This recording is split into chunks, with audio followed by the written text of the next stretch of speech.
ここが好きだよ日本人へようこそ。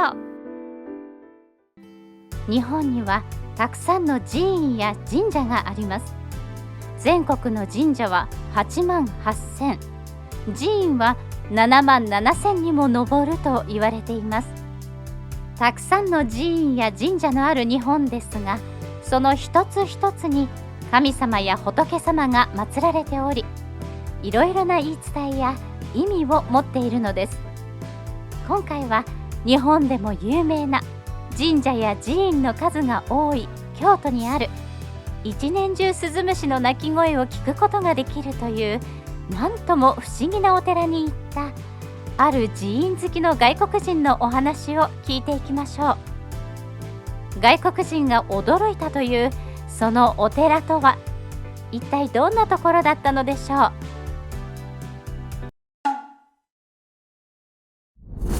こんにちは、私はアイラ。イギリス出身の35歳。あまり知られていないかもしれないけど、イギリスにはいろいろな種類の宗教を信仰している人がいるのよ。一番多いのはキリスト教で、国のだいたい 60% の人がこのキリスト教を信仰しているわ。その他にもイスラム教やヒンズー教などさまざまな宗教観を持った人たちが共存しているんだけど、約 23% の人が特別な信仰を持っていないというのも事実なの。表向きはキリスト教徒でも、熱心に毎週教会に通ったりする人の割合はそんなに多くないの。また、昔は学校教育の中でもキリスト教が必須科目だったんだけど、多文化社会になるにつれ、他の宗教の人々に考慮するために、学校内教育も変わってきたのよ。だからカトリックミッション系の学校にシーク教の生徒が通っていたりするの。私も特に信仰している宗教はないわ。ある時友達と日本旅行に行ったの。その時私たちは京都に行ったんだけど、そこで見たたくさんの寺院や神社にとっても魅了されちゃって、私は宗教だとか神様だ仏様だとかにはあまり興味がなかったんだけど、寺院や神社の佇まいや雰囲気をとっても気に入っちゃったの。その時の日本旅行をきっかけに、私は日本の寺院についていろいろ調べるようになったの。また、日本に行く時に訪れたい寺院を探すのが私の趣味みたいになっていたわ。そんな時、私の目に留まったのはスズムシ寺というお寺だったの。京都の西京区にある小さなお寺らしいんだけど、スズムシ寺って書いてあったけど、正式名称は華厳寺って名前らしく、スズムシが一年中見られるからスズムシ寺と呼ばれているらしいの。スズムシって日本では夏から秋にかけてしか生息していないらしいんだけど、そこのお寺では一年中スズムシがいるっていうの。どういうこと？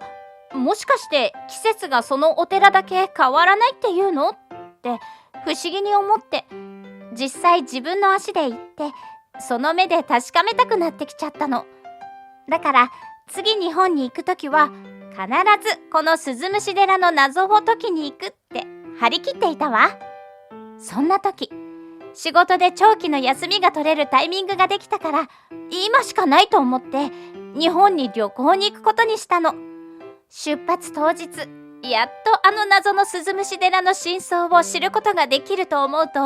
ワクワクが止まらなかったわ。日本に着いたらすぐお目当てのスズムシ寺に行きたかったんだけど、その日はもう寺院が閉まっていたから、とりあえず他の場所に行くことにしたわ。まず私が向かったのは右京区にある高山寺。高山寺は京都駅からバスに乗って1時間ってちょっと遠いんだけど、世界遺産にも選ばれているお寺なの。長寿人物戯画をはじめとして数多くの文化財を伝える寺院よ。長寿人物戯画っていうのは漫画やアニメのルーツとも言われている戯画絵巻なの。全部で4巻からなる絵巻物で、その全長は44メートルにもなるの。特に有名な交換はウサギや猫などの動物たちが駆け回り、遊び尽くす姿が描かれているわ。平安時代末期に描かれたとは思えないような世界観の素晴らしい作品なのよ。またこの高山寺は日本で初めてお茶を栽培したとされる茶園もある歴史的な寺院なのよね。そんな高山寺を満喫した私は美味しいご飯を食べて、今回最大の目的地鈴虫寺に備えて、その日は寝床に着いたわ。次の日、念願の鈴虫寺に行ったの。鈴虫寺に着くと、すでにたくさんの参拝者が列を作って待っていたわ。私もその列に並んで待っていたんだけど、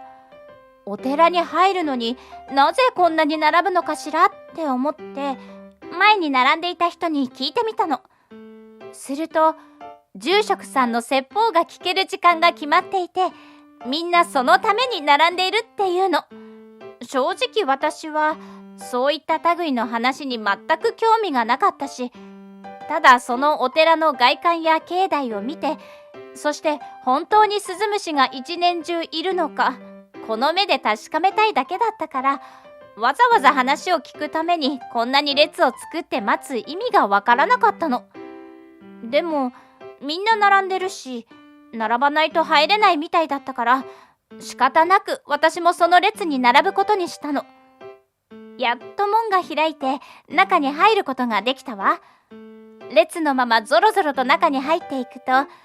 中からたくさんのスズムシの音色が、本当にいたんだわって感動しちゃった。どうやらそこでは大きな虫かごのようなものの中でスズムシを飼育しているらしく、当初私が期待していた季節がそのお寺だけ変わらないっていうことではなかったってのは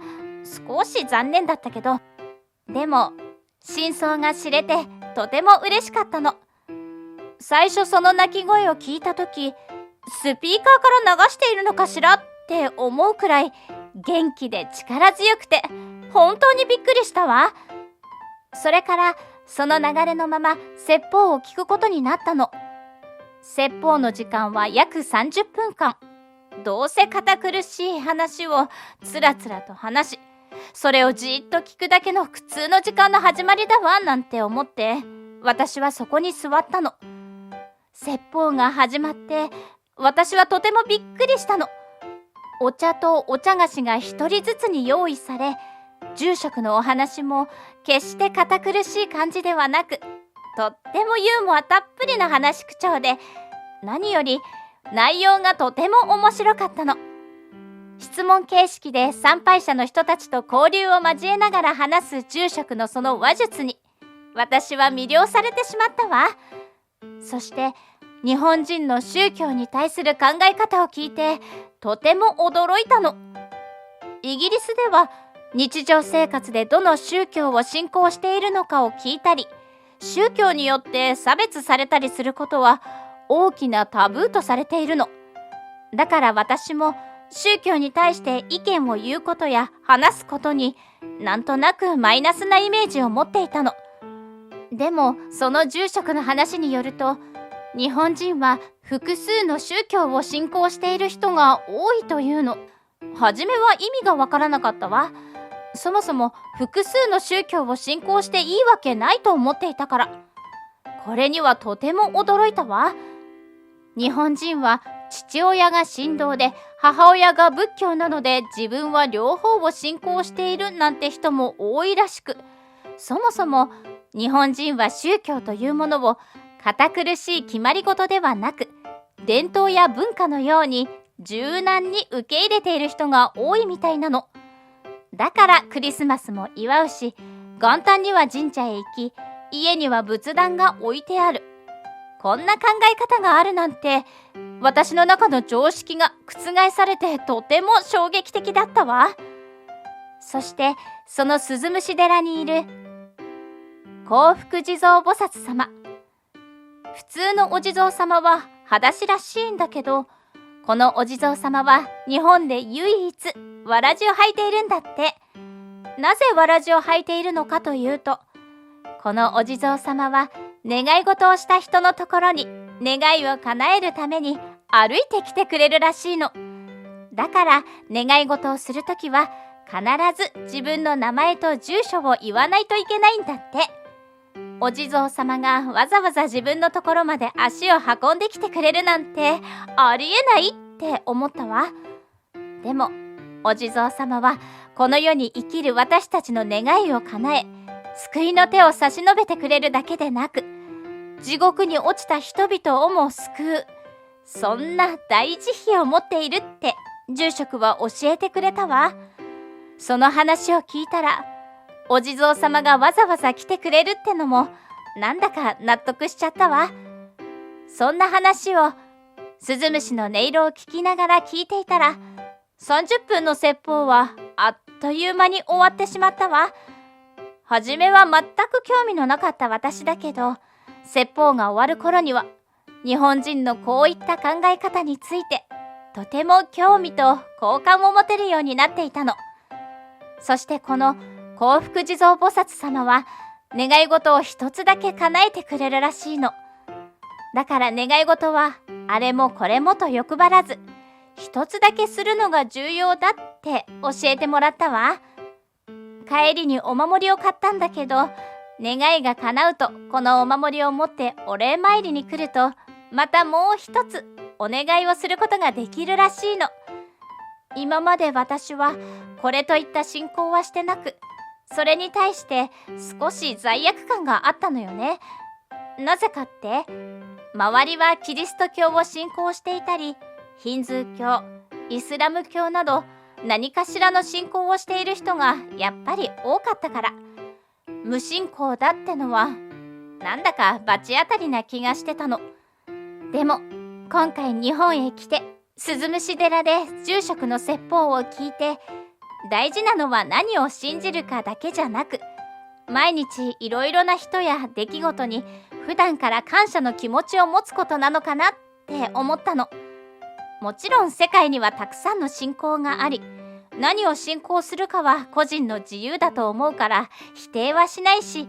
信仰の心を持つのは素晴らしいことだと思うわ。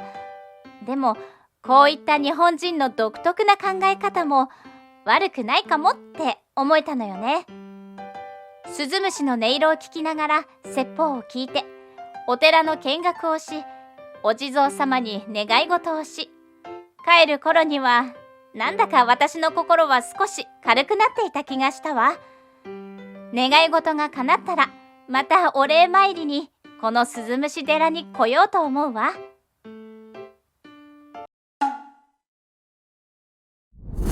いかがだったでしょうか。京都府西京区にある妙徳山華厳寺、通称スズムシ寺。本尊には大日如来が安置されており、この大日如来は密教において最高位の仏とされており、宇宙そのものとの解釈があります。また地蔵菩薩は仏教では釈迦が死んでから56億7000万年後に弥勒菩薩が現れて人々を救うと考えられており、その弥勒菩薩が現れるまでの間、人間は地獄道、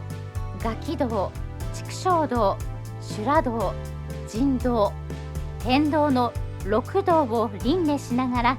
苦しまなければならない。それを救うのが地蔵菩薩だと言われています。地蔵菩薩は六道を巡りながら人々の身代わりとなって苦しみを背負ってくださる。だから道端やお墓の入り口などに6体あることが多いそうです。そんな地蔵菩薩のいるスズムシ寺、スズムシの音色を聞きながら漫談のような説法を聞き、昔から考えられているこういった日本独特の信仰の考え方に耳を傾けてみるのもいいかもしれませんね。最後までご視聴いただきましてありがとうございました。視聴者の皆様のご意見、ご感想をコメント欄までお寄せください。もしよろしければ高評価やシェアしていただけると嬉しいです。それではまた次回の動画をお楽しみに。